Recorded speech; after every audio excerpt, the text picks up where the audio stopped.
Come on, let's give God the best clap of praise. Hallelujah. Thank you, Jesus. Thank you, Holy Spirit. Thank you, Father God, for this afternoon that you've given to us. Lord, we are asking for your presence, for your move, Panginoon, ngayong pong gabing ito. Lord, I am praying that you will continue to talk to us and, Lord, change our lives, Panginoon. Lord, we allow you, Holy Spirit, we allow you, we appreciate you, we acknowledge you, and we declare your victory sa lugar pong ito, sa aming mga buhay. Lord, kayo po ang maitaas ngayong pong gabing ito. At ito pong aking dalangin sa pangalan ni Jesus, lahat tayo magsabi ng Amen. Amen. Praise God. Ayan. Hallelujah. Thank you, Jesus. Sabi mo sa katabi mo, I'm glad that you are here.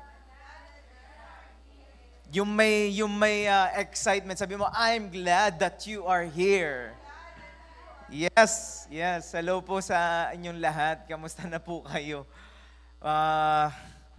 Ang Diyos po ay mabuti. Amen? God is good. Sabihin natin, God is good. All the time.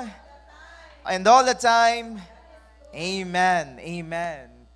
Hallelujah. Dadako na po tayo sa word ni Lord at ayoko nang pakatagalin pa. Gusto ko na pong mag-dive in agad sa word po natin for tonight. John 14:15.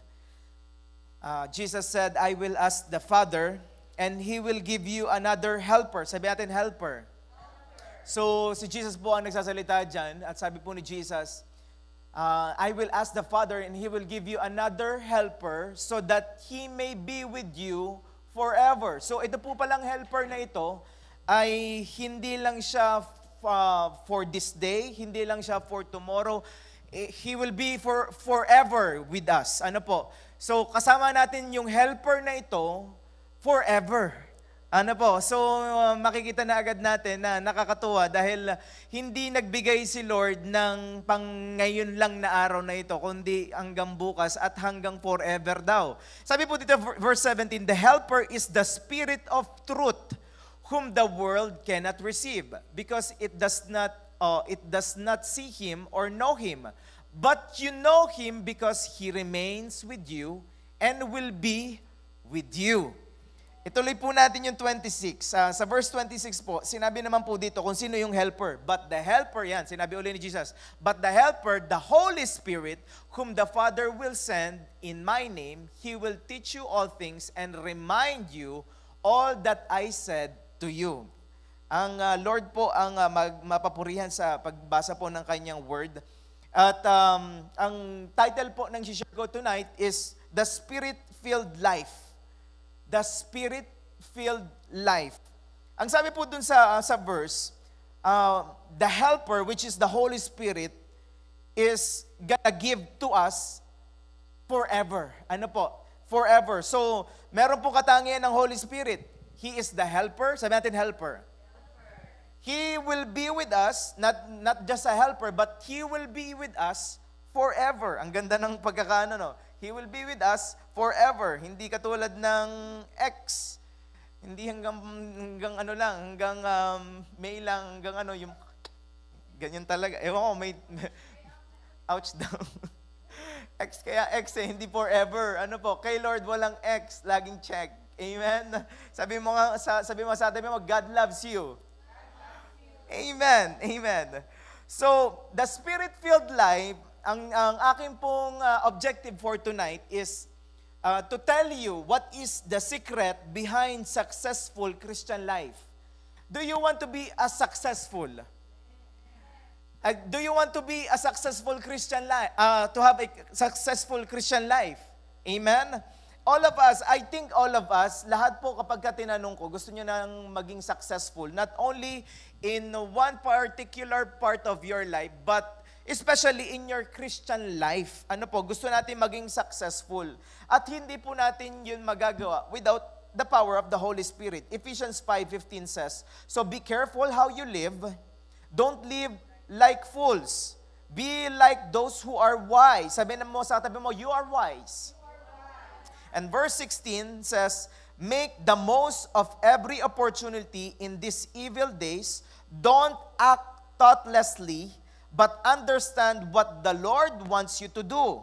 Intindihin daw po natin ang gusto ng Panginoon na at pinapagawa sa atin. And verse 18 says, don't be drunk with wine because that will ruin your life.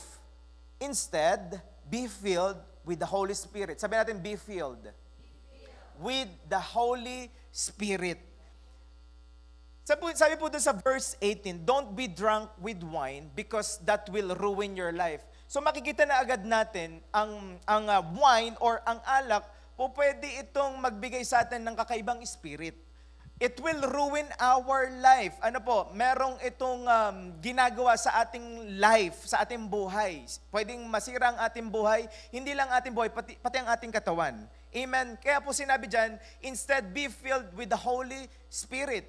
And verse 19 says, singing psalms, hymns, and spiritual songs among yourselves, and making music to the Lord in your hearts.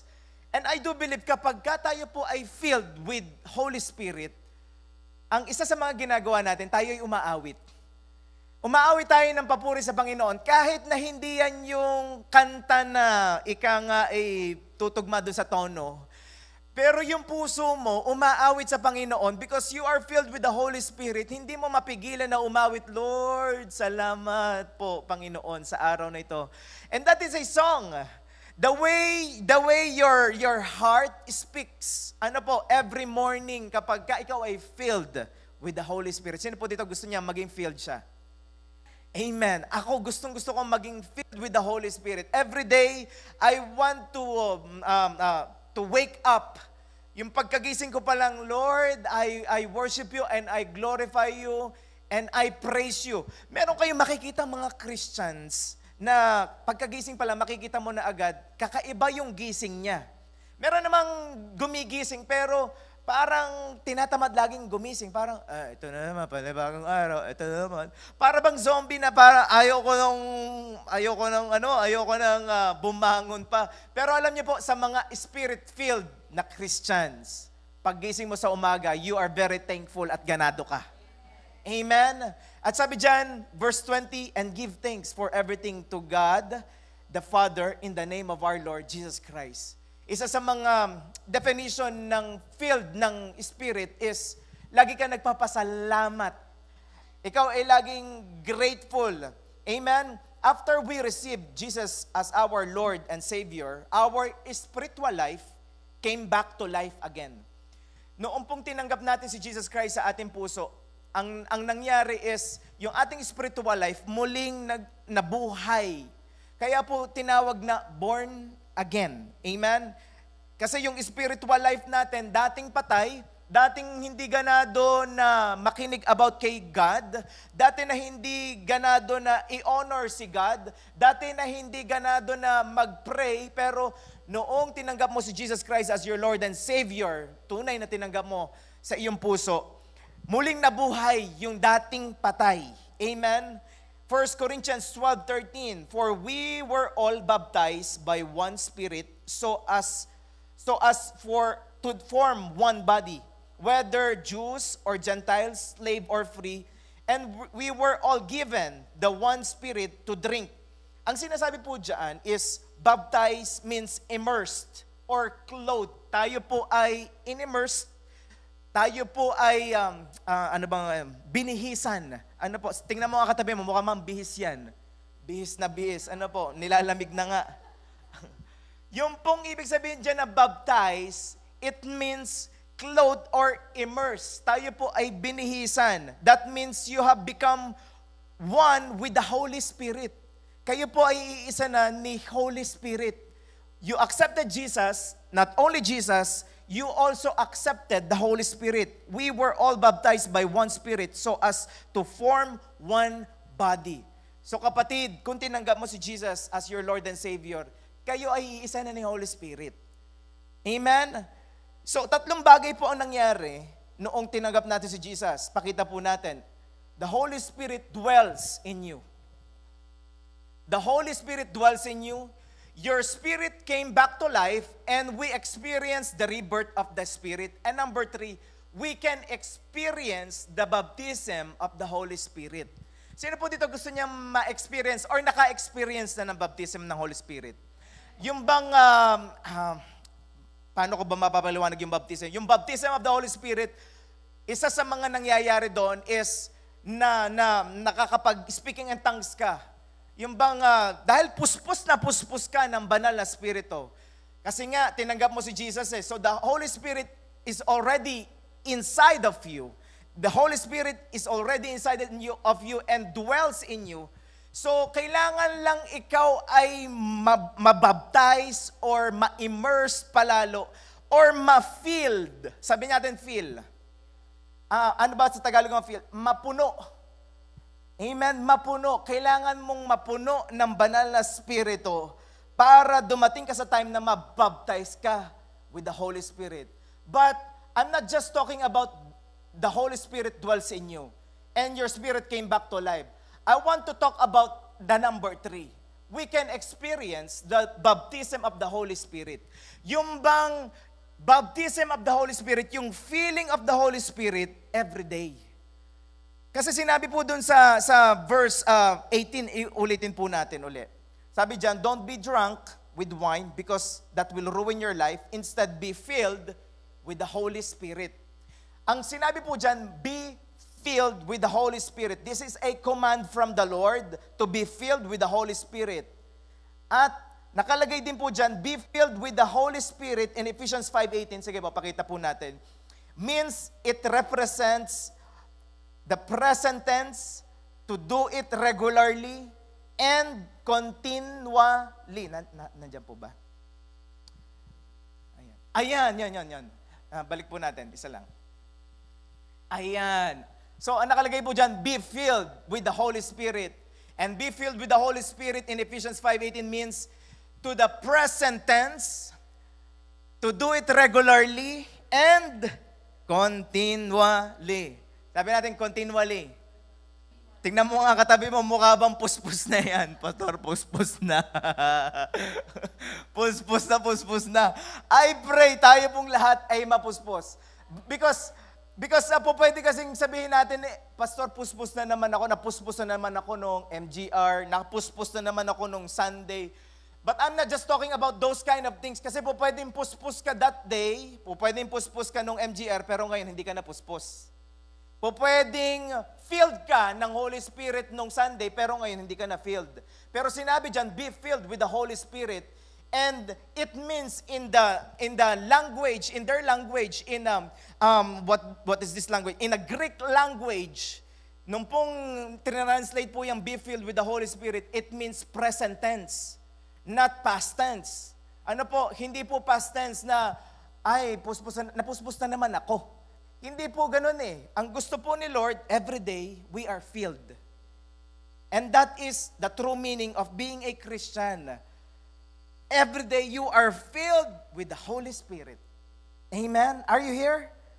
So, in filling of the Holy Spirit is daily and continuous.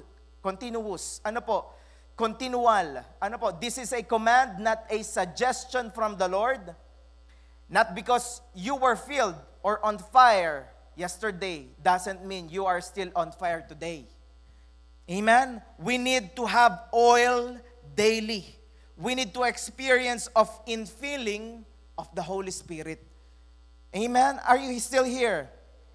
Now, to be filled with the Holy Spirit is to be directed, empowered, to be Christ-centered and controlled. It is exchange life. You die to yourself and live for Christ. You die to yourself and live for Christ. Mamaya, masasabihin ko po sa inyo yung kapaliwanagan po niyan. Acts 13:52, sabi po dito, and the disciples were continually filled with joy and with the Holy Spirit. Makikita po na agad natin ang mga disciple or mga believers of Christ na talagang filled ng Holy Spirit, they are continually filled with ewan ko, nandiyan pa ba kayo? Joy! Amen? Continually filled with joy. Alam niyo po, kapag ka malungkot na tayo, magtataka na ako kung filled pa ba tayo ng Holy Spirit.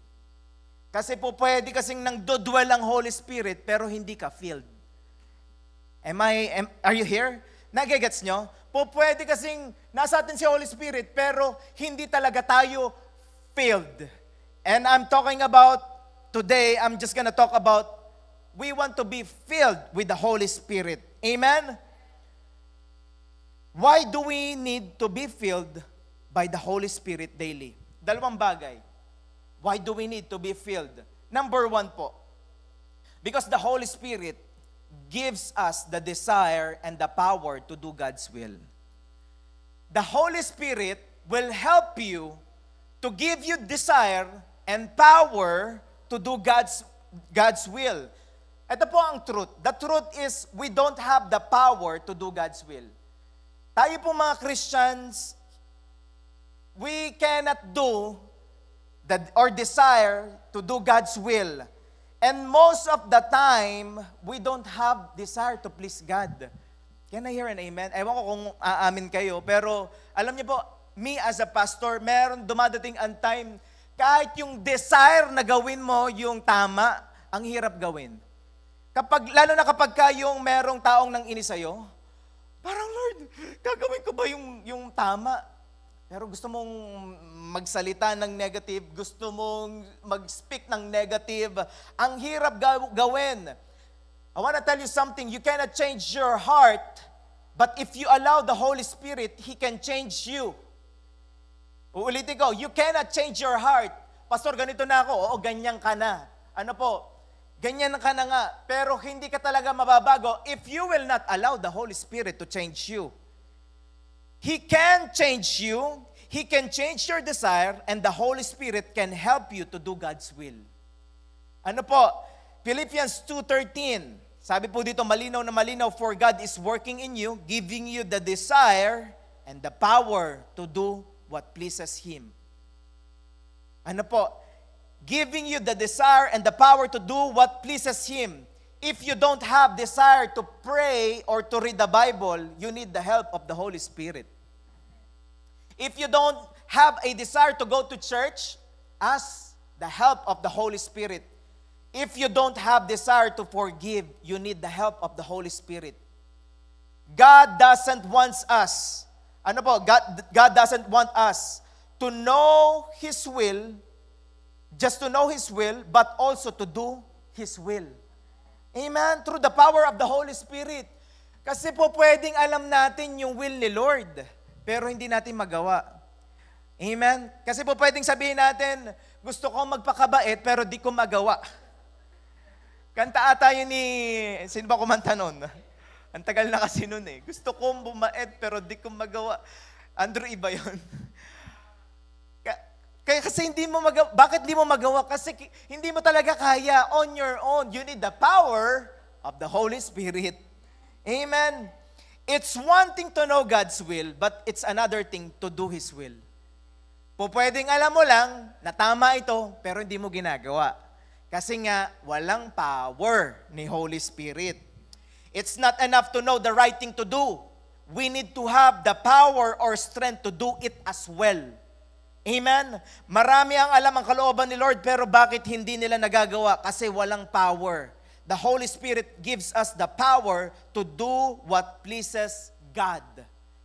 Kaya malinaw na malinaw, kailangan nating umasa dun sa power ni Holy Spirit.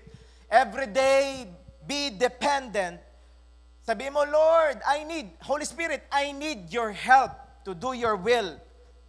Romans 8 verse 5, those who are dominated by sinful nature think about sinful things. But those who are controlled by the Holy Spirit think about things that please the Spirit. Yan pong sinasabi dyan.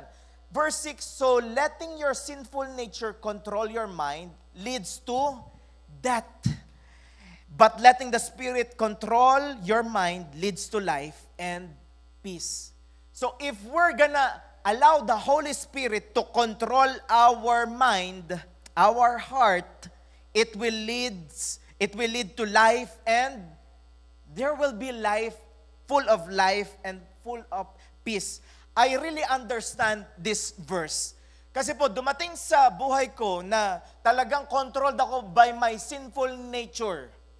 I am controlled by my sinful nature. At alam niyo po ang nangyayari, when I'm controlled by my sinful nature, ang lungkot-lungkot ko. Hindi ko alam kung bakit ganito yung nararamdaman ko. Lord, ayoko ng ganito. Kasi pala, controlled pala ko ng aking sinful nature. Mas sinusunod ko yung gusto ng aking laman. Mas ginugusto ko yung sundin yung bagay na mga bagay na hindi kalooban ng Panginoon. But if I'm just gonna allow the Holy Spirit, Lord, I allow you in my life. Lord, take full control of my mind and my heart. I need to surrender my life to God. We need to surrender and sabi dyan, but letting the Spirit control your mind leads to life and peace. Who among you wants peace? Who among you wants life? Yung talagang buhay na buhay ka. Yung bang makita ka pa lang ng mga katrabaho mo, kakaiba yung taong yun. Parang laging ganado, enjoy na enjoy. Why? Because you are filled with the Holy Spirit. Amen? Verse 7, sabi po dito, for the sinful nature is always hostile to God. It never did obey God's laws, and it will never will. Sabi po dyan, verse 8, that's why those who are still under the control of their sinful nature can never please God. They will never please God. And verse 9, but you are not controlled by your sinful nature. You are controlled by the Spirit. If you have the Spirit of God living in you, and remember that those who do not have the Spirit of Christ living in them do not belong to Him at all. Yan po ang nakalagay sa Romans 8 verse 9. Those, sabi dyan, and remember those who do not have the Spirit of Christ living in them do not belong to Him at all. Hindi talaga sila anak ng Panginoon. So, yung mga tao lamang na tinanggap si Jesus and the Spirit of God is in them, the Holy Spirit, yun ang talagang mga anak ng Panginoon. The true follower of Christ is living with a Spirit-filled life. Can I hear an amen? Na-remember ko po, ang mga disciples, kahit po sila ay kasama na ni Jesus, they were trained by Jesus for 3 years. 3 taon po, tinrain ni Jesus yung kanyang mga disciples. Laging kasama ni Jesus ang kanyang mga disciples. Pero sila po ay meron pa rin problem. Kahit kasama nila si Jesus, anong problema nila? Nagpapagalingan po silang mga disciples. And they are asking Jesus, who is the greatest Jesus? Sino ba ang pagpunta namin sa langit, sino ba ang magiging sa kanang kamay mo at sa kaliwang kamay mo? Lagi sila nagpapagalingan. Ang mga disciples po ni Jesus, ganun po ang nangyari sa kanila. We can also see that the disciples of Jesus are faithless. Yung pong mga disciple ni Jesus, they are faithless, they are doubtful. And kilalang-kilala po ang mga disciple ni Jesus na prayerless. Can I hear an amen? Sabi mo sa katabi mo, hindi ikaw yun. Prayerless po. Ay si Jesus nga po, si Jesus ay lalabas, isasama niya yung kanyang mga disciple, pero tutulugan siya. Kasi nga po ayaw nilang manalangin. Amen? But when the disciples received the Holy Spirit, their hearts were changed, and they were filled with the power. And suddenly, they loved one another. They were willing to give what they had. Suddenly, they meet regularly and they begin to be prayerful. They have intimate relationship with the Father. They became fruitful and miracles followed.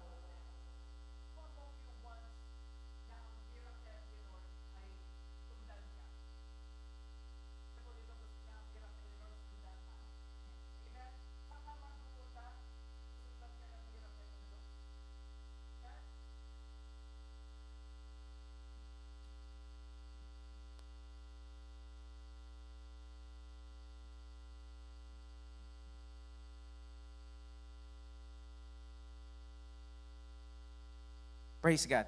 I am muling nagbabalik. Amen. Imagine this, yung mga disciples, nung sila po ay nakaranas ng feeling of the Holy Spirit, ang miracle lagi silang sinusundan. Alam niyo po, danas namin po itong mag-asawa by God's grace. Kasi po, hindi ganun na talaga ka-perfect life po ng being isang lingkod ng Panginoon. Hindi ganong kadali. Hindi po ganong kadali. Kaya po, being a pastor there's a big responsibility. Hindi lang po ako pastor sa church, ako po ay tatay din sa bahay. Ako po ay tatay din ng aking anak, asawa din ako. Ano po? So, hindi talaga basta-basta. Kailangan mo ng balanced life. Gusto mo ring i-provide yung mga pangangailangan ng pamilya mo. Amen? Can I hear an amen? Sino ba namang ayaw na gusto ma-provide? So, kami pong dalawang mag-asawa, we are praying. Sabi namin, Lord, we do believe you will provide. And kahit isang beses, hindi kami binigo ng Panginoon. He's still providing for us.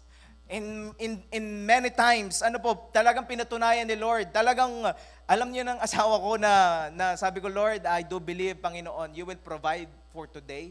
And He provide. And sabi namin, Lord, ang tapat mo talaga sa iyong pangako. Kaya talagang asang-asa kami sa Panginoon. At ang sarap pong umasa kay Lord. Ang nakaka-relax ding umasa sa Panginoon. Why? Kasi hindi mo kailangang i-prove ang sarili mo dahil ipoprove ni Holy Spirit ang sarili niya sa iyo. Ganun katindi ang Panginoon. Ganun po katindi ang Panginoon. Ang mga disciples, noong sila ay nagtiwala at na-filled ng Holy Spirit, hindi lang sila nakaranas ng miracle, sinundan din sila ng miracle. Kaya I do believe, saan man po kayo pumunta, susundan kayo ng miracle. Amen? And you will become fruitful. Sa lahat ng gagawin natin, I am declaring, tayo pong lahat ay maging fruitful. And paano mangyayari yon? Simple lamang, we need to be filled with the Holy Spirit. Like Peter, mayabang si Peter and too confident sa kanyang sarili. Sa kanyang sariling galing. But when the Holy Spirit came to Peter, he became stable and strong follower of Jesus. Ito po ang nararanasan ng tao na filled ng Holy Spirit. Kapag ka naranasan mo ang Holy Spirit, hindi ka lang babait. Mababago din ang buhay mo. Mababago din ang buhay mo. 2 Corinthians 5:17, this means that anyone who belongs to Christ has become a new person. The old life is gone, a new life has begun. Holy Spirit gives us a new nature. Sabi natin nature. Kapag po sinabing nature, meron ng bagong ginugusto ikaw, yung dating ginugusto mo, gusto mo laging magkasala, gusto mo laging tumingin sa iba na may yung bang may mali siya ang pagtingin mo, gusto mo laging magdaya, mag-cheat, gusto mo laging mga bagay na hindi magpi-please kay Lord. Once you accepted Jesus Christ as your Lord Savior, sabi dyan, this means that anyone who belongs to Christ has become a new person, new creation. Yung dating ikaw, hindi na ikaw yun.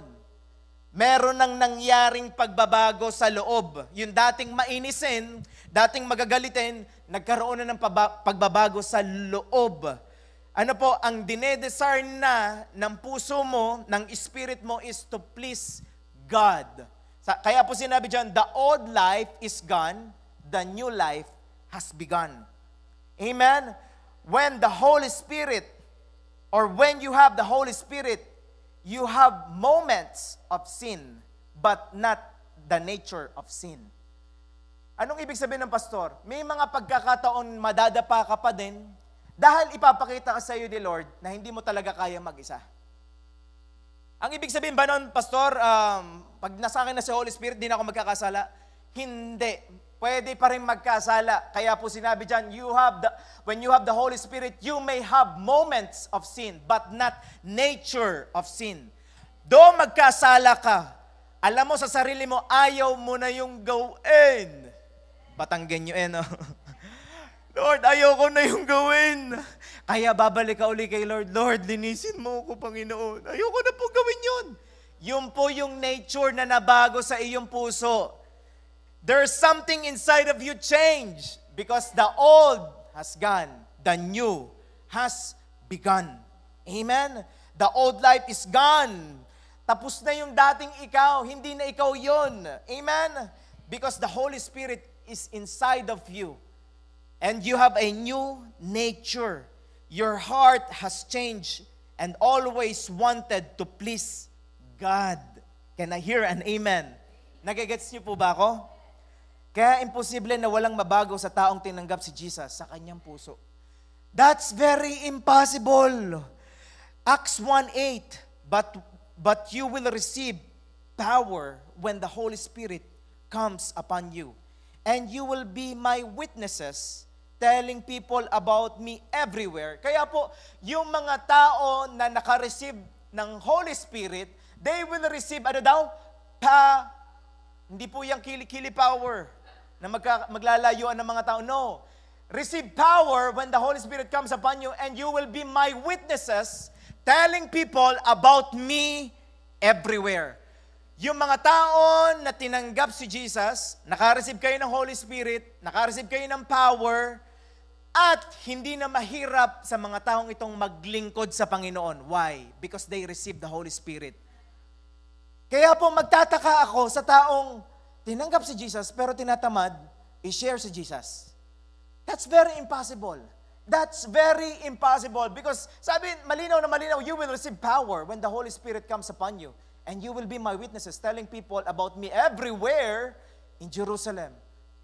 So, most of the Christian right now, kaya sila ay hindi agad-agad humahayo. Kaya sila ay, may mga times na sila ay hindi mo alam kung, ano ba ako? Am I gonna share the Word of God? Am I gonna share the gospel? Nagdadalawang isip pa sila because they don't have power. Ang power po na sinasabi dyan, in the translation, power means dunamis. It means dynamite or explosive power. Kapag po sinabing dynamite, the power to do the hard and holy things that pleases God. Yan pong sinasabi dyan na power is you will receive power means dynamite power. Alam niyo po, while I'm preaching here, hindi ko to ginagawa dati. Hindi ako ganito ka-bold dati mag-preach. Ako po ay, yung bang pahiya-hiya pa, ganyan pa. Pag kumakanta ako sa unahan, kasi po naging worship leader ako, pag kumakanta ako, pa-cute pa ako, yung bang parang, I worship you. Pero nung naranasan ko si Holy Spirit, wala nang arte to, Panginoon, para to sa'yo, because I have the power. I have dunamis power. Come on, kapatid. I don't know if you understand it, but I pray that we will understand this. Because the power that we receive is not just a power or kili-kili power. Ano po? This power is dunamis power. It's dynamite. Walang makakapigil sa iyo na gawin ang kalooban ng Panginoon because that is the power of the Holy Spirit. Amen. I pray na naintindihan natin. Amen. Are we here? When we are filled with the Holy Spirit, He will give us desire and power. He will give you the desire to preach and the power to share the gospel. He will give you the desire to disciple people and the power to do it. He will give you the desire to honor God and the power to protect your testimony. Alam niyo po, when you have the power of the Holy Spirit, bibigyan ka niya ng desire to follow God's voice and follow the voice as well.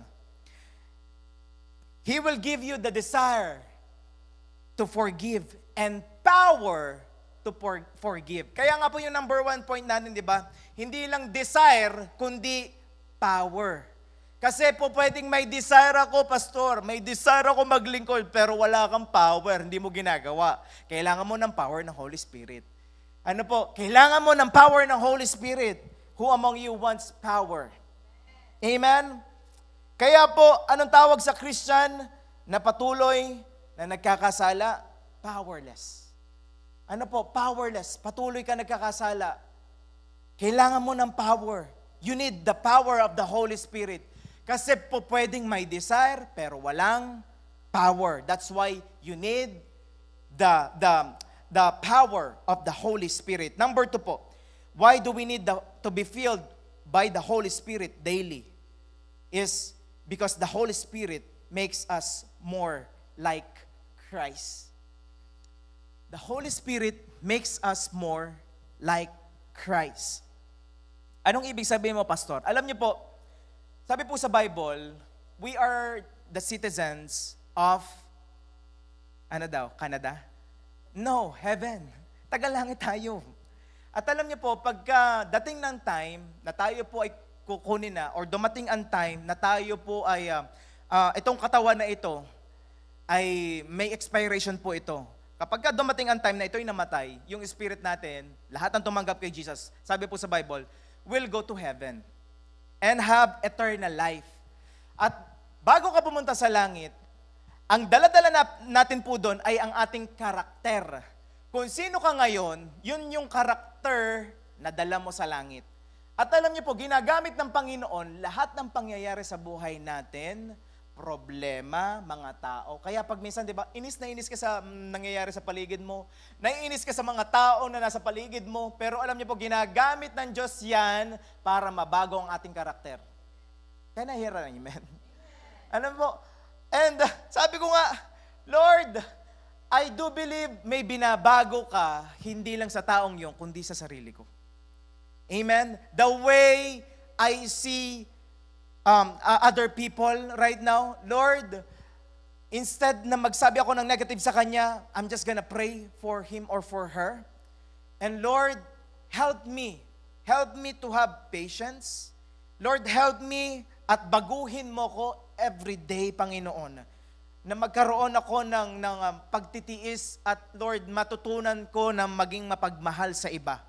We need the Holy Spirit because He alone can change our hearts. We are in the process of sanctification.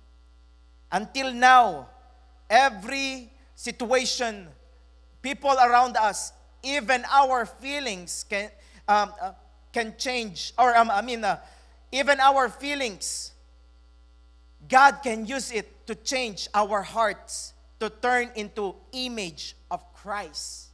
Amen? Kahit po yung ating mga nararamdaman, Lord, bakit naman nagkaganito? Bakit naman ako natanggal sa trabaho? Lord, bakit naman ganito? Nag-break kami ng boyfriend ko.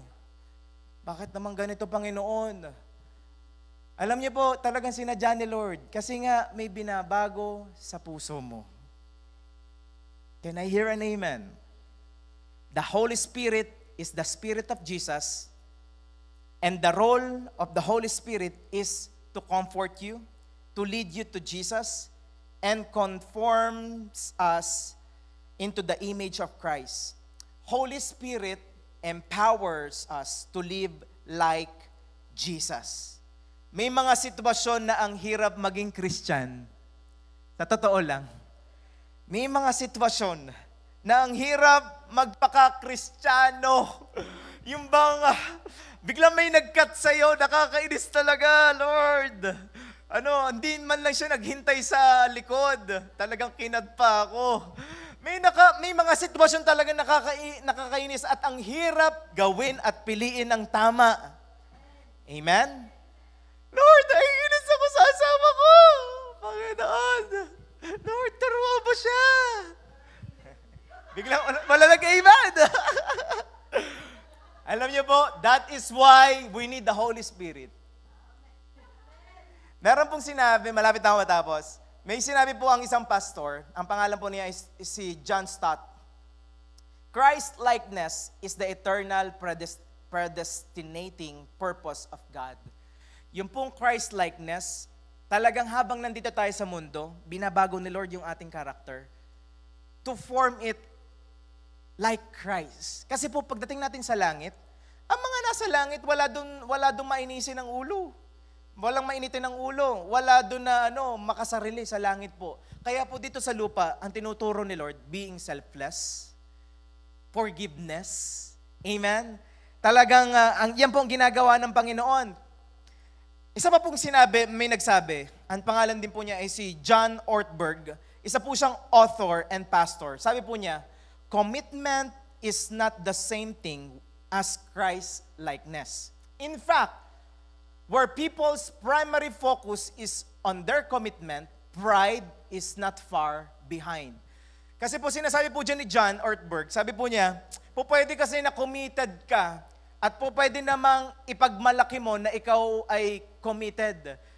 Pastor, marami akong ginagawa para sa kay Lord. Ang dami kong ginagawa talaga para sa Panginoon. Pagod na pagod ako. Alam mo, Pastor, ang dami ko talagang inaalagaan, Pastor. Ang dami ko, Pastor, talagang ginagawa. Po pwede kasi na ipagmalaki natin yung ginagawa natin. Pero sabi po dyan, where the primary focus is on Christ, committed or commitment no longer seems like such a heroic thing. It just seems sane. Anong sinasabi ni John Ortberg? Yung pong mga bagay na ginagawa natin sa Panginoon, talaga namang dapat nating gawin yun. Hindi yun heroic thing. Sabi dyan, it just seems sane. Talagang kailangan natin yung gawin dahil para naman talaga yung kay Lord. Hindi mo na kailangang sabihin. Ang kailangan mo lang, kailangan mong gawin yun. Why? Para kay Lord eh. Ano po? Hindi na natin kailangan para ipagmalaki.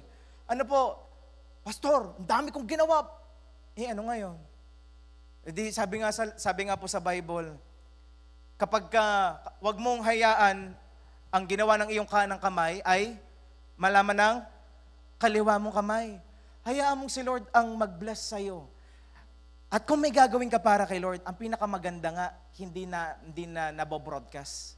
Mas lalong si Lord ang magbe-bless sa'yo. Amen? Amen? Galatians 2:20. My old self has been crucified with Christ. It is no longer I who live, but Christ lives in me. So I live in this earthly body by trusting in the Son of God who loved me and gave Himself for me. Sino po dito gusto niya makita si Jesus sa buhay niya? Amen? Gusto natin makita ang Panginoon sa atin. Amen? We need to be crucified with Christ. And that means to die to self daily. Every day. Kasi po, every day po pwedeng mabuhay na naman yung dating ikaw. Yung dating ikaw na mainisin. Yung dating ikaw na mainisin. Laging mainisin eh. No? Pastor, mainisin ka ba? Oo, dati. Nalaman nyo na. Dati po yun. Amen? Pero binago na ni Lord ang buhay ko. Tunay nga, mahal. Lumabas yung asawa ko eh. Kaya buti na lang nasa labas ka. Di po, binago na ni Lord. Amen? We need to be crucified with Christ to die to self daily. Because when self dies, the Spirit lives. When yourself dies, the Spirit lives. Ito po yung ibig sabihin ng crucified with Christ. Crucified with Christ means surrendering your rights to Him from being self-centered to God-centered. Because I do believe when you are self-centered, you're just thinking about yourself. Dapat ako yung pinakamahalaga, alam niyo po kapag dumating ang time na laging tayo, darating ang time, I do believe ang mga taong selfish and lagi nakatingin sa kanyang sarili, yun yung mga taong pinakamalulungkot. Laging nakatingin sa kanyang sarili. Ako yung may right. Karapatan kong magalit, karapatan kong wag abalahin, karapatan kong magpahinga, karapatan kong itong bagay na ito, karapatan ko itong sabihin. Laging karapatan. If we want to see Jesus in our lives, we need to die to self and surrender your rights. Lord, hindi na yung karapatan ko, kundi yung karapatan mo, Panginoon. Ang pinakamasayang tao, yung karapatan ni Lord ang nasusunod. At hindi na yung karapatan mo. Kaya kapag ka naiinis or nabubwisit ka na, bago pa malaglag ang fruit of the Holy Spirit, what we need to do is to pray and pause for a while. Amen? Pray and pause for a while. Romans 8:14, the mature children of God are those who are moved by the impulses of the Holy Spirit, not the impulses of what is your emotion right now. Kasi lalo na kapag galit ka, meron kang gusto agad sabihin eh. Ayaw mo na agad magpatalo. Kailangan ako yung may last say. Kailangan ako yung pinakahuling magsasabi. Kailangan ako pinakahuling may imik. Alam niyo po, ganun yung mga taong selfish.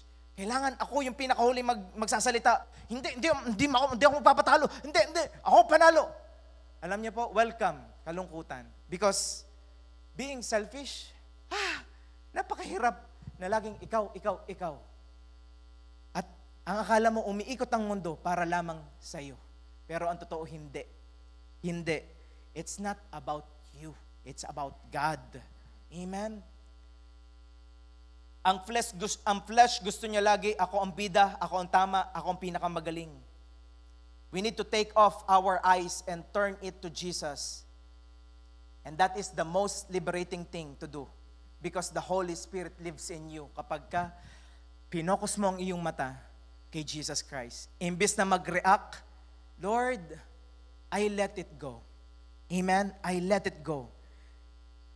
And I wanna share to you how to be filled with the Holy Spirit. Lastly, Pastor, yung sa mga tinuro mo, being filled with the Holy Spirit, sinabi mo, Pastor, bakit kailangan namin maging filled with the Holy Spirit? Ano yung dalawa? Because the Holy Spirit will help us to desire and give us power to do God's will. And number 2, the Holy Spirit will make us more like Christ. But the question is, gusto kong ma-point natin yung pinakaugat. How to be filled with the Holy Spirit. Amen? And tonight, this is the answer. You will be filled with the Holy Spirit by being fully surrendered to Him. A fully surrendered life to Him. Sinurrender mo na. Nilet go mo na. Ano po? Sa tuwing sumusuko ka sa Lord, sa tuwing sumusurrender ka sa Lord, mas lalo mong nararanasan ang pagkapuspos ng banal na Espiritu. Alam niyo po, I want to challenge you. Mamaya pag uwi sa bahay, habang matutulog ka na, just surrender to God. At yung pong surrender na yun, hindi yun one time, big time na surrender. It is every day. Lord, I want more of you. Lord, I want more of you. And magugulat ka na lang. Every day, kahit hindi ka umiiyak. Kasi pag minsan iniisip natin, kailangan pagka-filled, kailangan umiiyak, kailangan yung bang nagwawala, kailangan nagtatangs. No. Pwedeng filled ka ng Holy Spirit, tapos joy ka na, yung full of joy ka. Masayahin ka. Yung filled ka with the Holy Spirit, tapos kahit saan ka pumunta, yung ibang tao, na nasesharan mo ng word, tapos na-encourage sila. Why? You are filled with the Holy Spirit. So, hindi lahat ng umiyak nagbago. Amen? Hindi lahat ng filled, kailangan umiiyak. Ano po, pwedeng filled ka, kahit saan ka pumunta, you are confident. And you are confident, why? Because you surrender your life to Christ. You surrender your life, your everything. Lord, I surrender my everything to you. Alam nyo, ibang klase ang level up na gagawin sa inyo ng Panginoon, especially your intimacy with the Holy Spirit. Ito po ang gawin natin, fully surrender to Him. Amen? I want to tell you one more thing. We cannot be filled with the Holy Spirit if we are already filled with something else. We need to be empty every time to be filled. Kasi po pwede kasing, Pastor, bakit ganun? Bakit ganun? Sinusurrender ko na. Kasi po pwedeng namang sabihin lang natin na sinusurrender natin, pero ang totoo, merong something pa rin na pumupuno sa atin. May something pa rin na nakaupo dyan sa trono ng puso mo. Kailangan si Lord lang. Ano po? Si Lord lang. If you really want to be filled with the Holy Spirit, you need to be empty.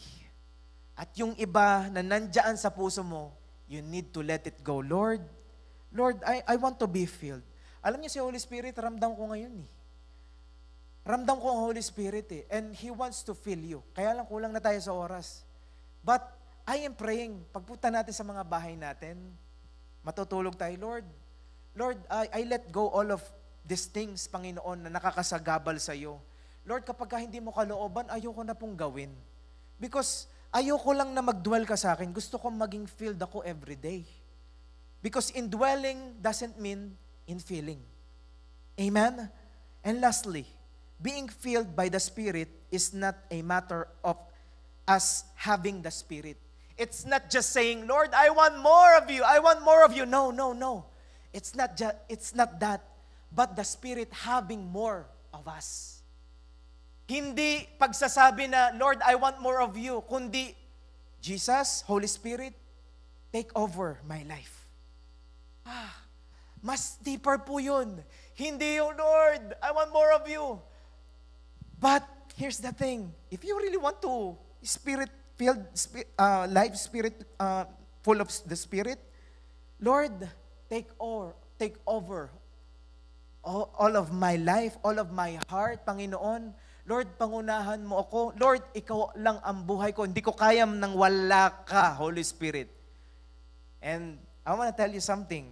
Kapag ginawa natin yon, ibang klase ang level up na gagawin sa atin ng Panginoon. Because I'm not just here to share to you about giving you encouragement. I want to share to you this kind of thing. Because these things, ito yung mga bagay na kailangan natin for eternity. Ito yung mga bagay na kailangan natin every day of our lives. Yung encouragement po pwedeng ma-discourage ka eh. Pero yung kapag ka-filled ka ng Holy Spirit, never ka magdi-discourage. Why?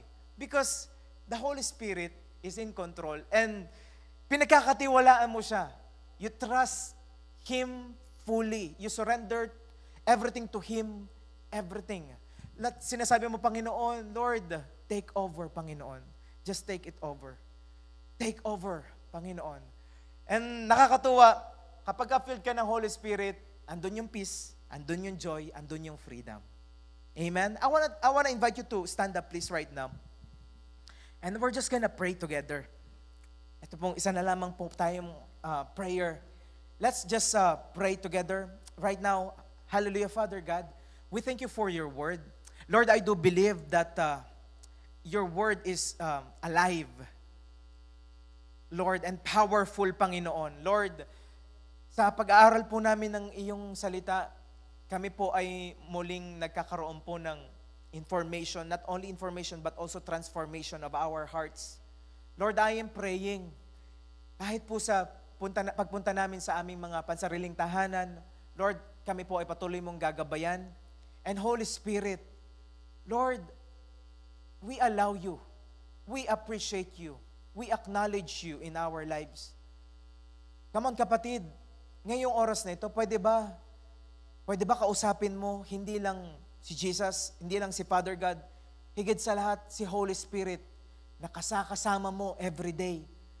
The Holy Spirit is with you every day. Holy Spirit, we allow you and we pray that you will take over of our hearts. Lord, ayaw lang po namin na manirahan kayo sa amin, kundi gusto po namin mapuno kami lagi, everyday, magpapuno kami sa iyo. Biyayaan mo kami, Panginoon. Biyayaan mo kami na lagi kami magpapuno sa iyo, Banal na Espiritu. Lord, we are also praying upon this church. Lord, this J1 Church, Panginoon. Lord, we are praying na mas magkaroon ng mas malalim na intimacy sila with you, Holy Spirit. I do believe, Holy Spirit, that you can do, Panginoon, yung mga bagay na hindi namin kayang gawin. More than we could ever ask or imagine. Kaya, Holy Spirit, we allow you. We don't limit you, Holy Spirit. Lord, sa mga kapatid namin na nagtatrabaho po sa malalayang lugar, Lord, continue to comfort them, give them strength. Maging, Lord, sa mga kasamahan po namin dito sa Edmonton, Lord, we declare favor after favor and breakthrough after breakthrough. Lord, I am also declaring your protection will be upon each and every one of us. Lord, ma-empower po kami. Magpatubog po kami, Panginoon, sa iyo, Lord, because without you, we cannot do anything. We need your help. Lord, di po namin kayang baguhin sarili namin, di po namin kayang baguhin ibang tao, pero Holy Spirit, kaya mo silang baguhin, kaya niyo pong baguhin ang aming mga sarili. Kaya Lord, we allow you in this church. Kayo po ang bida, kayo po Holy Spirit, ang master, kayo po, Holy Spirit, ang leader of this church. Because if we're just gonna lead on ourselves, kami po ay mapapagod, kami po ay maboburden. Kaya Lord, we let go everything, Panginoon. Lord, kayo po ang leader. And Lord, gamitin mo lamang kami para sa iyong glory at sa enlargement ng iyong kingdom, Father God. Lord, marami pong salamat. Kayo po ang patuloy na magpala sa bawat isa sa amin, mag-bless sa amin, at bigyan niyo po kami ng masarap na pagtulog tonight. Come on, can we just stretch our hands for benediction? Lord, salamat po because you will bless each and every one of us. Keep each and every one of us. And Lord, salamat din po sa shalom na binigay niyo po sa bawat isa sa amin. Dala-dala po namin yung peace, yung freedom, yung joy that comes from you. And Lord, we will share it to other people. Thank you, Father God. Gamitin mo kami sa aming family, sa aming ministry, sa aming workplace. This we pray in the name of the Father, the Son, of the Holy Spirit, in Jesus' name. Amen. Amen. To God be all the glory.